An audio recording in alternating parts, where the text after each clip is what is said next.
আসসালামু আলাইকুম। শৈলমারি ফিশিং গ্রুপের পক্ষ থেকে সবাইকে আন্তরিক শুভেচ্ছা ও অভিনন্দন। আমাদের এলাকার ছোট ভাই, এই দিক মুখটা দেখা লেলিন সাহেব, এই যে দেখেন লেলিন সাহেব খালি পুঁতি টানে টানে পুড়ি ওঠাচ্ছে। লেলিন ছোট ভাই যে যতগুলো পুঁটি মেরেছে দেখেন, শুধু পুঁতি টানে টানে পুঁটি মারতেছে। ছোট ভাই লেলিন দেখেন কতগুলো সে পুঁটি মাছ পেয়েছে, আমি দেখাচ্ছি আমার দর্শকদেরকে।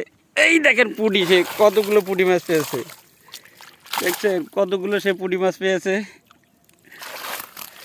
নেলিন সাহেব, আপনি তো এতগুলো পুঁটি মারতেছেন, নদীতে আপনাকে ধরে পিটাবে। আমাদের ছোট ভাই লেলিন সাহেব, এলাকার ভাই, সে শুধু পুঁটি ধরতেছে। এই যে হাত ছিপ দিয়ে শুধু পুঁটি ধরতেছে নেলিন সাহেব। নেলিন সাহেব, এই দিকটা দেখেন। আমাদের চ্যানেল থেকে আপনাকে আন্তরিক শুভেচ্ছা অভিনন্দন। আর এত পুঁটি মারার জন্য আপনাকে ধন্যবাদ, কারণ নদীতে অনেক পুঁটি হয়ে গেছে, সেই পুঁটিগুলোকে কমাই দিচ্ছেন। সবাই ভালো থাকবেন। আসসালামু আলাইকুম।